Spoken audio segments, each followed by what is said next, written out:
Hello everyone, my name is Tony Smith. Welcome to my garden. Today it's a cold, wet, rain sodden day, but what I want to do today is give you a few tips and tricks and techniques so you don't get caught out by a sudden frost, because now we're inching towards the kind of growing season. We're all desperate to get our plants out there, sow some seeds, but all of a sudden bang, there's a frost and we're caught out.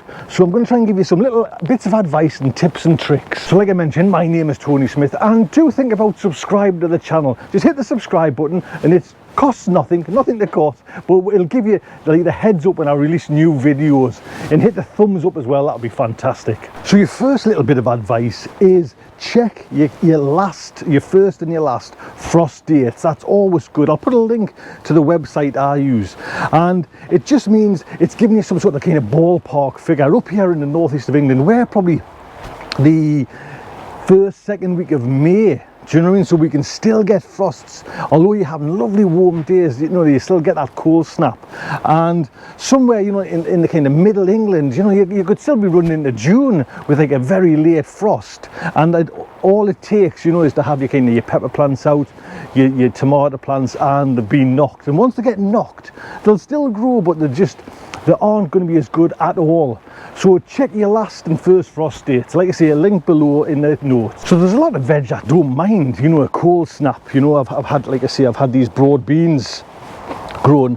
So, you know, a lot of your brassicas, a lot of your kind of veg are kind of good hardy, and sometimes they like a frost to give them like a nicer flavour. But if you've got a cold frame, it's always good and wise to harden off.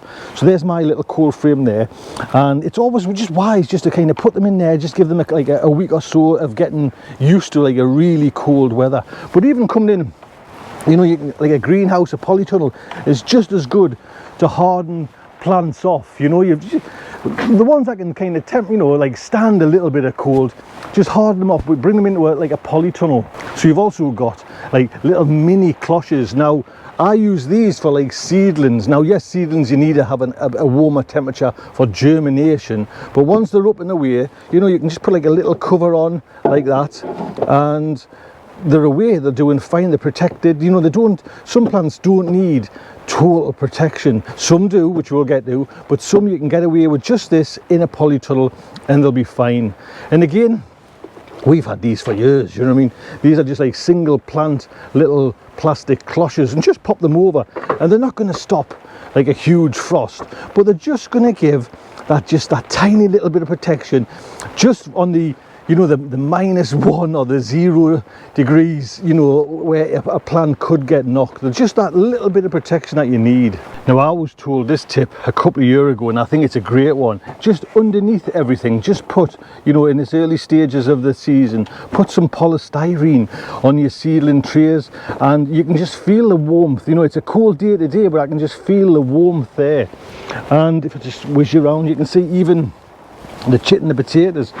I've got this polystyrene. You can get it from anywhere, to be honest, but it just gives that extra little bit and actually stops wind coming up and just warms everything up. You know, you can certainly feel the heat there. So everybody talks about fleecing. Fleecing's the best way to go, and it is, to be honest. It kind of protects your plants, but make sure you get, in my eyes, the thicker the fleece, the better. Now this one is, I don't know if you can see it, is a 30-gram winter fleece, and I've got 2 of them. Now what I'm going to do with these ones, and I'll actually show you, is what I want to do is, because it's, you know, we're kind of northeast of England, we do get some harsh weather here, not as, you know, as harsh as some, but it's still cold. And what I want to do is put the fleece, lay the fleece out right along there now, and just keep it down there. And so it just warms up that soil. It's not getting, see, on a cold frosty night, it's not getting the freezing temperatures aren't getting in every time. I'm going to put that fleece on there now and just leave it there.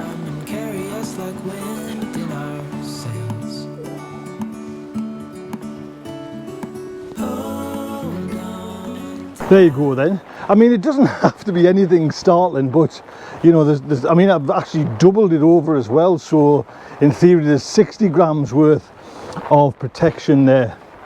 And it just means your soil is just starting to warm up a little bit quicker than if it wasn't. Now, don't get us wrong, if you put your plants in there, they'll still do like a cold snap, because that's the kind of, and I've been caught out, everyone's been caught out, it's not a thing to kind of worry about, but it's just if you can kind of help yourself. So what I intend to do now with this is kind of warm that soil up now until the kind of plants are ready to come. But once the tomato plants come up, you never know, there still might be this kind of like a little nip in the air. So what I'm intending to do is actually put some hoops around here, just like say 3 or 4, the blue plastic hoops, and just make like a little mini polytunnel inside there. Nothing kind of drastic, nothing kind of hard, just using those black clips, and just put it on, just because you've got tomato plants probably around about say 8 inches tall. And again, it's more as well with chilies. I find tomatoes can just stand a little bit. Chili plants and pepper plants don't like the cold at all. So all I'm going to do is kind of a polytunnel within a polytunnel, and hopefully that way we'll get a little bit of protection on them chances that snap comes. So if you have to plant things like outside, just have a little think as well of where you're planting them and give them the best chance, like a little bit of protection, say like a wall or a hut.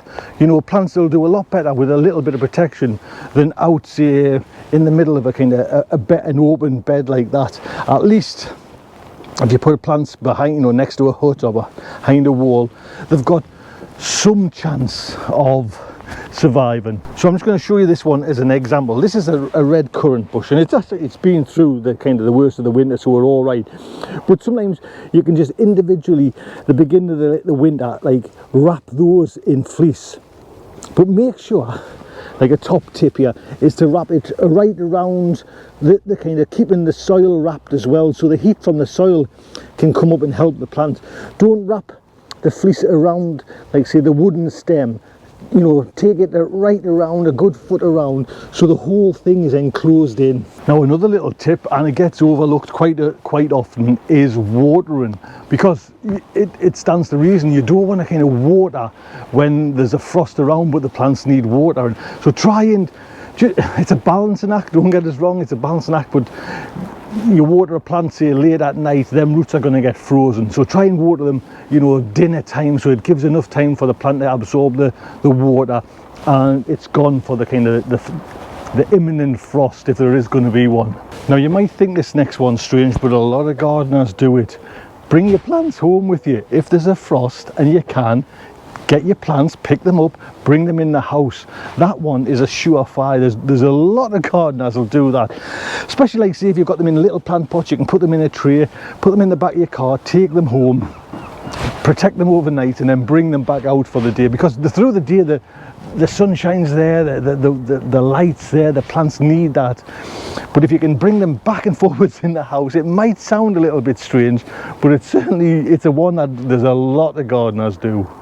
So the final one, and it's basically just more about the fleece, is don't worry about taking the fleece off. You can take it off through the day if you want, but this, it lights the light through.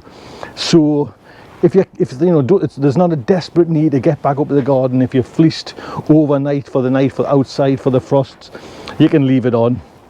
You can leave it on in your polytunnel, and the plants will not, a couple of times last time it was covered for a week, because there's so many frosts. It was easier just to leave this on, so hopefully you've got some tips and you've got some tricks to kind of prepare you for this frost, because there will be some frost. That's the thing, there will be some, and if you're just careful and don't rush, if your plants can stay indoors, keep them indoors as long as you can. Check your last frost dates and you might just get through this. Look after yourselves, take good care.